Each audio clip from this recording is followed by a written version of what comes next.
السلام علیکم دوستو، کیسے ہیں آپ سب؟ اللہ سے دعا ہے آپ سب خیریت سے ہوں اور آپ کی زندگی خوشیوں سے بھرپور ہو۔ آپ سب سے گزارش ہے کہ اگر آپ میرے اس چینل پر نئے ہیں تو لازمی اس چینل کو سبسکرائب کر لیں۔ اگر آپ کو ویڈیو اچھی لگے تو لائک کے بٹن کو بھی ضرور پریس کر دیں۔ آئی ہوپ آپ سب مجھے ضرور سپورٹ کریں گے۔ تو مزید خوفناک سٹوریز کے لیے جڑے رہیے نصیر سینٹر وائس کے ساتھ اور ہماری ہارر فیملی کا حصہ بنے رہیے۔ بہت شکریہ دوستو، بڑھتے ہیں آج کی سٹوری کی طرف۔ دوستو، یہ سٹوری ہمیں رحمت علی نے لاہور سے بھیجی ہے۔ چلیے سنتے ہیں رحمت علی کی سٹوری انہی کی زبانی۔ السلام علیکم نصیر بھائی، میرا نام رحمت علی ہے اور میں لاہور کا رہائشی ہوں۔ پیشے کے لحاظ سے میں ایک رکشہ ڈرائیور ہوں۔ میں اپنے ساتھ بیتا یہ خوفناک واقعہ جو آپ کو سنانے جا رہا ہوں آج سے بہت سال پہلے میرے ساتھ لاہور ماڈل ٹاؤن میں پیش آیا، جب میں رات کے درمیانی پہر تقریباً رات 1:30 بجے ماڈل ٹاؤن میں سواری اتار کر اپنے گھر کی طرف روانہ ہوا۔ میرے لیے یہ ایک عام رات تھی، بالکل ویسی جیسی میں روز سڑکوں پر گزارتا تھا۔ میں لاہور کی گلیوں اور روڈز پر روزانہ کی طرح مسافروں کو ان کی منزلوں تک پہنچاتا۔ ایک رات ماڈل ٹاؤن میں رات کے 1:30 بجے میں نے آخری سواری اتاری۔ سواری کو اتارنے کے بعد میں نے سکون کا سانس لیا اور گھر واپسی کے لیے رکشہ موڑ دیا۔ سڑکیں خاموش تھیں۔ جہاں دن کے وقت گہما گہمی اور چہل پہل ہوتی ہے، رات کے سناٹے میں صرف رکشے کے انجن کی آواز سنائی دے رہی تھی۔ میں نے موبائل نکال کر وقت دیکھا۔ سردی کچھ زیادہ ہی محسوس ہو رہی تھی، لیکن میں نے اس پر دھیان نہیں دیا۔ مجھے معلوم نہ تھا کہ میں ایک ایسے سفر پر نکل چکا ہوں جو میرے حواس، میری عقل اور میرے وجود کو جھنجھوڑ کر رکھ دے گا۔ جیسے ہی میں ماڈل ٹاؤن پارک کے قریب پہنچا، ایک بے چینی سی میرے جسم میں محسوس ہونے لگی۔ یہ پارک دن میں لوگوں سے بھرا رہتا تھا، بچے کھیلتے، لوگ واک کرتے، پرندے چہچہاتے، مگر اب ہر طرف ایک خوفناک خاموشی تھی۔ سڑک کے دونوں طرف دیو ہیکل درخت جھکے ہوئے تھے۔ ان کے سائے ایسے لگ رہے تھے جیسے کوئی مخلوق اپنے پنجے پھیلائی کھڑی ہو۔ میں نے اپنے پیچھے نظر دوڑائی، لیکن وہاں کچھ نہیں تھا، مگر میرے اندر ایک عجیب سا احساس ہونے لگا کہ مجھے کوئی دیکھ رہا ہے۔ ابھی میں سڑک کے سنسان حصے سے گزر رہا تھا۔ وہاں کا پر اسرار ماحول میرے اندر شدید خوف پیدا کر رہا تھا کہ اچانک میرے رکشے نے ایک زور کا جھٹکا لیا اور بند ہو گیا۔ یہ کیا ہوا؟ میں نے بڑبڑاتے ہوئے بار بار چابی گھمائی، لیکن رکشہ سٹارٹ نہیں ہو رہا تھا۔ ایسا لگا جیسے کسی نے جان بوجھ کر رکشے کو روک لیا ہو۔ میرے ماتھے پر پسینہ آ گیا، دل میں وسوسے اٹھنے لگے۔ میں نے دوبارہ کوشش کی، لیکن کوئی فائدہ نہ ہوا۔ جب میں رکشے کا انجن چیک کر رہا تھا، تبھی مجھے یوں لگا جیسے میرے بالکل پیچھے کوئی کھڑا ہو۔ میری ریڑھ کی ہڈی میں سنسنی دوڑ گئی، سانسیں رک گئی۔ میں نے آہستہ سے پیچھے دیکھا، لیکن وہاں کچھ نہ تھا۔ پھر جیسے ہی میں نے سامنے دیکھا، مجھے درختوں کے درمیان ایک لمبا سایہ نظر آیا۔ دل کی دھڑکن بے قابو ہو چکی تھی۔ میں نے تیزی سے رکشے میں بیٹھنے کی کوشش کی۔ جیسے ہی میں نے بیک ویو مرر میں دیکھا، میری چیخ نکلتے نکلتے رہ گئی۔ وہی سایہ میرے رکشے کے عین پیچھے کھڑا تھا۔ میں نے خوف سے گردن موڑی، لیکن وہاں کوئی نہ تھا، مگر مرر میں وہ ابھی بھی مجھے واضح نظر آ رہا تھا۔ ابھی میں اس خوف سے نکلا بھی نہ تھا کہ اچانک مجھے اپنے ارد گرد سرگوشیاں سنائی دینے لگیں۔ رحمت! کسی نے میرا نام پکارا۔ میں نے ارد گرد دیکھا، کوئی نہ تھا، مگر یہ سرگوشیاں اب ہر طرف سے گونجنے لگیں، جیسے درجنوں نامعلوم آوازیں مجھے بلا رہی ہوں۔ اچانک رکشے نے خود ہی حرکت کرنا شروع کر دی۔ میں نے ہینڈل کو مضبوطی سے پکڑا، مگر ایسا لگا جیسے کسی نے رکشے کو پیچھے سے دھکا دیا ہو۔ میں نے گھبرا کر بریک دبائی، مگر بریک کام نہیں کر رہی تھی۔ ابھی میں اس صورتحال کو سمجھنے کی کوشش کر رہا تھا کہ رکشہ اچانک زمین سے چند انچ اوپر اٹھ گیا۔ یا اللہ، یہ کیا ہو رہا ہے؟ رکشہ ہوا میں تیرنے لگا۔ میں نے گھبرا کر شور مچایا، مگر کوئی سننے والا نہ تھا۔ پھر ایک جھٹکے سے رکشہ نیچے آ کر گرا۔ میرا سر ہینڈل سے ٹکرا گیا، آنکھوں کے آگے اندھیرا چھا گیا۔ میرے آس پاس کا ماحول کسی جادوئی فلم کے سین جیسا ہو چکا تھا۔ ہوا رکی ہوئی تھی، درخت خاموش کھڑے تھے اور چاروں طرف ایک غیر مرئی طاقت کا اثر محسوس ہو رہا تھا۔ پھر اچانک میرے کانوں میں سرگوشیاں گونجنے لگیں۔ یہ کوئی عام سرگوشیاں نہ تھیں، جیسے درجنوں لوگ ایک ساتھ دھیمی آواز میں کچھ پڑھ رہے ہوں، کچھ بڑبڑا رہے ہوں، کچھ ہنس رہے ہوں اور کچھ سسکیاں بھر رہے ہوں۔ رحمت، میرا دل زور سے دھڑکا۔ کسی نے پھر سے میرا نام لیا۔ یہ کون تھا؟ کہاں تھا؟ میں نے آس پاس دیکھا، مگر وہاں صرف سائے تھے، یا شاید سائے ہی وہ مخلوق تھی جو مجھے دیکھ رہی تھی۔ میرے اطراف کا موسم اچانک بدلنے لگا۔ دھند بڑھتی جا رہی تھی، اتنی گھنی کہ بمشکل چند فٹ تک ہی دیکھا جا سکتا تھا۔ پھر دھند میں کچھ ہلتا ہوا محسوس ہوا۔ ایک ہیولا ایک دھندلے سائے کی طرح تھا، لیکن جیسے جیسے وہ میرے قریب آتا گیا اس کی شکل واضح ہوتی گئی۔ میری سانسیں رکنے لگیں، ریڑھ کی ہڈی میں خوف کی ایک سرد لہر دوڑ گئی۔ وہ کوئی انسان نہیں تھا، یہ کوئی سایہ تھا، کوئی جن یا کوئی ایسی چیز جسے میرے جیسے عام لوگ سمجھنے کی صلاحیت نہیں رکھتے۔ جب وہ مخلوق میرے قریب آئی تو میں نے دیکھا اس کے ہاتھ میں ایک چراغ تھا، مگر یہ عام چراغ نہیں تھا۔ یہ چراغ خون کی مانند سرخ روشنی دے رہا تھا۔ ایسا لگ رہا تھا جیسے اس کی لو عام آگ کی بجائے کسی گہرے سیاہ دھوئیں میں لپٹی ہو۔ میں نے ایسا منظر پہلے کبھی نہیں دیکھا تھا۔ میرا دماغ کام کرنا بند کر چکا تھا، میں صرف سانس لے رہا تھا، اور وہ بھی دشواری سے۔ یہ کیا ہے؟ میں نے خود سے سوال کیا، مگر جواب دینے والا کوئی نہ تھا۔ میرے جسم میں ہلنے کی طاقت نہیں تھی، لیکن میری آنکھیں اب بھی سب کچھ دیکھ رہی تھیں۔ میں نے اس مخلوق کا چہرہ دیکھا اور میرا خون رگوں میں جم گیا۔ یہ چہرہ ایک زندہ انسان کا نہیں تھا، یہ ایک لاش کی مانند تھا۔ خشک جلی ہوئی کھال، اندر دھسی ہوئی آنکھیں اور ہونٹوں پر ایک عجیب سی مسکراہٹ جو اور زیادہ خوفناک لگ رہی تھی۔ یہ چہرہ دیکھ کر مجھے ایسا لگا جیسے میں نے کچھ ایسا دیکھ لیا ہو جو انسان کے بس سے باہر تھا، کچھ ایسا جسے دیکھنے کے بعد میں کبھی بھی اس کو بھلا نہ سکوں۔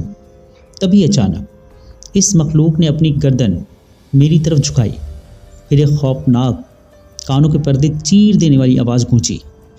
یہ آواز اتنی خوفناک اور شدید تھی کہ میں نے اپنے کانوں پر ہاتھ رکھ لیے، مگر پھر بھی یہ آواز میرے دماغ میں گونج رہی تھی۔ میری آنکھوں کے آگے اندھیرا چھانے لگا، میرا جسم شل ہو گیا، میرے ہاتھوں سے رکشے کا ہینڈل چھوٹ گیا اور پھر کچھ بھی محسوس نہ ہوا۔ جب میں نے آنکھیں کھولیں تو میں زمین پر پڑا تھا۔ ٹھنڈی ہوا میرے چہرے کو چھو رہی تھی۔ میری ہمت نہیں ہو رہی تھی کہ میں فوراً اٹھوں، مگر پھر بھی میں نے دائیں بائیں نظر دوڑائی۔ ہمت کر کے اٹھا۔ میرا رکشہ کچھ فاصلے پر الٹا پڑا تھا اور میں خود لرز رہا تھا۔ یہ کیا ہوا تھا؟ میں نے اپنے ہاتھوں کو غور سے دیکھا۔ میرے ناخنوں میں مٹی اور خون لگا ہوا تھا۔ میری گردن پر ناخنوں کے گہرے نشانات تھے، جیسے کسی نے مجھے زور سے پکڑنے کی کوشش کی ہو۔ اور جب میں نے رکشے کے اندر جھانکا تو وہاں وہی سرخ چراغ رکھا ہوا تھا۔ جیسے ہی میں رکشے میں بیٹھا اور رکشہ سٹارٹ کیا، حیرت انگیز طور پر رکشہ فوراً سٹارٹ ہو گیا۔ میں تیزی سے رکشہ بھگاتا ہوا اپنے گھر پہنچا اور اللہ کا شکر ادا کیا۔ اس واقعے کے 1 ہفتے بعد تک مجھے بخار رہا۔ بہت شکریہ رحمت، آپ نے اپنی سٹوری ہمارے ساتھ شیئر کی۔ بڑھتے ہیں ایک اور سٹوری کی طرف۔ یہ سٹوری دانش نے ہمیں لاہور سے بھیجی ہے۔ چلیے سنتے ہیں دانش کی سٹوری انہیں کی زبانی۔ رات کے 1 بج رہا تھا اور میں اپنی آخری ڈیلیوری مکمل کرنے والا تھا۔ میرے پاس واپسی کے لیے بس ایک ہی آرڈر بچا تھا۔ جیسے ہی مجھے نوٹیفیکیشن آیا، میں نے لوکیشن چیک کی۔ ایپ پر جگہ کا نام دیکھ کر میرے ذہن میں عجیب سا وسوسہ پیدا ہوا، کیونکہ وہ ایڈریس لاہور کے سنسان علاقے بند روڈ کا تھا، جہاں دن کے وقت بہت زیادہ چہل پہل ہوتی ہے، لیکن جیسے ہی رات گہری ہوتی ہے وہ بہت ہی زیادہ ویران ہو جاتا ہے۔ وہاں کی سنسان سڑکیں، ویران گلیاں اور سرد رات کی خاموشی، دل میں ایسا محسوس ہو رہا تھا جیسے کچھ بہت بھیانک ہونے والا ہو۔ لیکن میں نے اپنے خیالات کو جھٹک دیا۔ آخر پیسے کمانے تھے اور لیٹ نائٹ ڈیلیوری سے ہی اضافی کمائی ہوتی تھی۔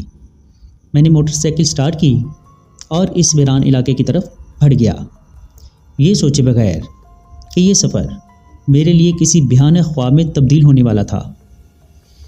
جیسے ہی میں مین سڑک سے ہٹ کر دیے گئے پتہ کی طرف جانے لگا، ماحول کی پر اسراریت بڑھنے لگی۔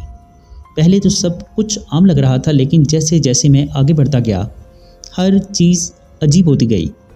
گلیاں اندھیرے میں ڈوبی ہوئی تھیں، کہیں کہیں ٹوٹی ہوئی اسٹریٹ لائٹس مدھم روشنی دے رہی تھی اور ہوا میں ایک غیر مرئی بوجھ محسوس ہونے لگا۔ عام طور پر اس وقت کہیں نہ کہیں کچھ لوگ نظر آ جاتے تھے، لیکن یہاں مکمل خاموشی تھی۔ ایسا لگ رہا تھا جیسے یہ علاقہ سالوں سے ویران ہو، جیسے یہاں زندگی کا وجود ہی نہ ہو۔ ہوا میں ایک عجیب سی اسمیل بکھری ہوئی تھی، جیسے پرانے فرش پر پڑی نمی کی بو۔ میرے اندر ایک بے نام سا خوف سر اٹھانے لگا، لیکن میں نے خود کو سمجھایا کہ بس جلدی سے آرڈر ڈیلیور کروں گا اور واپس نکل جاؤں گا۔ میں نے بائک کی سپیڈ بڑھائی اور اس گلی کے آخری سرے پر نظر آنے والے گھر کی طرف بڑھ گیا جہاں ڈیلیوری دینی تھی۔ وہ گھر دیکھنے میں عام سا تھا، لیکن ایک بات بہت عجیب تھی، اس کی کھڑکیاں ٹوٹی ہوئی تھیں، دروازے پرانی لکڑی کے تھے اور ایسا محسوس ہو رہا تھا جیسے یہ مکان کسی کے استعمال میں نہ ہو۔ میں نے موبائل پر آرڈر کی تفصیلات چیک کی اور نمبر ملانے کی کوشش کی، لیکن سگنلز غائب تھے۔ شاید نیٹ ورک کا مسئلہ ہو، میں نے سوچا اور بیل بجا دی، لیکن اندر سے کوئی جواب نہ آیا۔ پھر میں نے دوبارہ دروازے پر ہلکی سی دستک دی، لیکن پھر بھی کوئی جواب نہ آیا۔ دوسری بار تھوڑا لانگ بیل بجائی، پھر بھی اندر سے کوئی جواب نہیں آیا۔ میرے ذہن میں ایک لمحے کے لیے خیال آیا کہ شاید یہ کوئی مذاق ہو، لیکن آرڈر کا ایڈریس یہی تھا۔ میں نے تیسری بار دستک دی، لیکن پھر بھی خاموشی تھی۔ میں نے خود کو تسلی دی کہ شاید اندر کوئی سو رہا ہو یا مصروف ہو، اسی لیے میں نے واپسی کا سوچا۔ جیسے ہی میں موٹر سائیکل کی طرف مڑا، کچھ ایسا ہوا جس نے میرے جسم سے جان نکال دی۔ جیسے ہی میں پیچھے مڑا، دروازہ ایک چڑچڑاہٹ کی آواز کے ساتھ خود بخود کھل گیا۔ میں ایک لمحے کے لیے ساکت کھڑا رہ گیا، جیسے میرے جسم میں جان ہی نہ ہو۔ جب میں نے دروازے کے اندر جھانکا تو اندر مکمل اندھیرا تھا۔ میرے دل کی دھڑکن بے ترتیب ہو گئی اور میں نے محسوس کیا جیسے کوئی اندر کھڑا میری موجودگی کو جانچ رہا ہو۔ دروازے کے اندر کوئی آواز نہیں تھی، بس ہلکی ہلکی سرگوشی سنائی دے رہی تھی، لیکن میں الفاظ سمجھ نہیں پا رہا تھا۔ میرا دل چاہا کہ بس فوراً موٹر سائیکل پر بیٹھوں اور یہاں سے بھاگ جاؤں، لیکن کسی اندیکھے تجسس نے مجھے وہیں روک لیا۔ میں نے ہمت کر کے موبائل کی فلیش لائٹ آن کی اور دروازے کے اندر جھانکا۔ جیسے ہی روشنی اندر گئی، دیواروں پر عجیب سائے لرزنے لگے، جیسے روشنی میں مڑ کر دیکھنے سے بچنے کی کوشش کر رہے ہوں۔ پھر اچانک مجھے سیڑھیوں کے اوپر کوئی کھڑا ہوا نظر آیا، ایک دھندلا سا سایہ جو بالکل ساکت تھا، لیکن ایسا محسوس ہو رہا تھا جیسے وہ مجھے دیکھ رہا ہو۔ میں نے فلیش لائٹ اس پر ماری، لیکن روشنی جیسے اس کے اندر جذب ہو گئی۔ میرے ہاتھ کانپنے لگے، سانس بھاری ہو گئی اور دماغ میں بس ایک ہی چیز گونج رہی تھی، یہ حقیقت ہے یا میرا وہم؟ میری ہمت جواب دے چکی تھی۔ میں نے جلدی سے باہر جانے کے لیے قدم بڑھایا، لیکن جیسے ہی میں مڑا، دروازہ زوردار آواز کے ساتھ بند ہو گیا۔ میں نے فوراً دروازہ کھولنے کی کوشش کی، لیکن وہ جیسے کسی اندیکھی طاقت نے جکڑ رکھا ہو۔ میرے ہاتھ پسینے میں بھیگ گئے، دماغ سن ہونے لگا اور ایک لمحے کے لیے لگا کہ یہ میرا آخری وقت ہے۔ میری پوری زندگی نظروں کے سامنے گھومنے لگی، ماں، ابو، بہن، بھائی سب یاد آنے لگے۔ پھر اچانک پیچھے سے کسی کے قدموں کی آواز آئی، جیسے کوئی ننگے پاؤں سیڑھیوں سے نیچے اتر رہا ہو۔ میں نے آہستہ سے گردن گھمائی اور وہاں کوئی نہ تھا، بس سیڑھیاں اور ان پر کسی کے ننگے پاؤں کی دھندلی چھاپیں جو آہستہ آہستہ تازہ ہوتی جا رہی تھیں۔ سرگوشیاں اب اور قریب آ چکی تھیں۔ کسی عورت کی مدھم ہنسی سنائی دے رہی تھی، جیسے کوئی میرے بالکل قریب آ کر ہنس رہا ہو۔ میری آنکھیں اندھیرے میں کسی کو دیکھ نہیں پا رہی تھیں اور میرے قدم زمین میں دھسے جا رہے تھے۔ میں نے گھبراہٹ میں موبائل کی فلیش لائٹ دوبارہ آن کی اور چاروں طرف دیکھنے لگا۔ اچانک میرے ہاتھ لرز گئے۔ موبائل کی روشنی میں دیوار کے ایک کونے میں ایک عورت بیٹھی ہوئی تھی۔ اس کے لمبے بکھرے بال، زرد پڑتا چہرہ اور گہری سرخ آنکھیں۔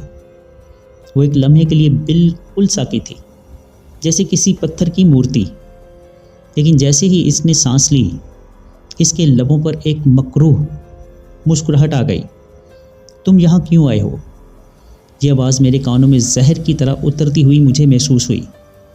میں نے جلدی سے پیچھے ہٹنے کی کوشش کی، لیکن میرے قدم جیسے زمینیں جکڑ لیے ہوں۔ میں نے ایک لمحے کے لیے نظریں جھکائی تو دیکھا کہ فرش پر جگہ جگہ پرانے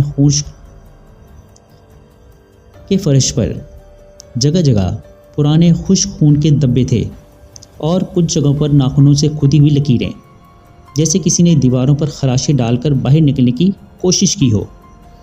میری آنکھیں خوف سے باہر نکلنے کو تھیں اور میں نے پیچھے بھاگنے کا ارادہ کیا، لیکن جیسے ہی میں دروازے کی طرف بڑھا، اچانک دروازہ خود بخود بند ہو گیا۔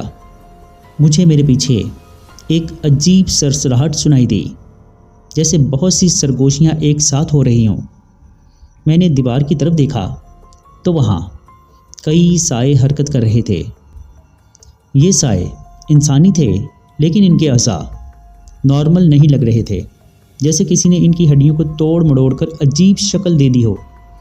یہ سائے دیوار سے نکلنے کی کوشش کر رہے تھے اور جیسے ہی میں نے موبائل کی روشنی ان پر ڈالی، وہ پل بھر کے لیے ساکت ہو گئے، مگر اگلے ہی لمحے ایک سایہ دیوار سے نکل کر میرے سامنے آ کھڑا ہوا۔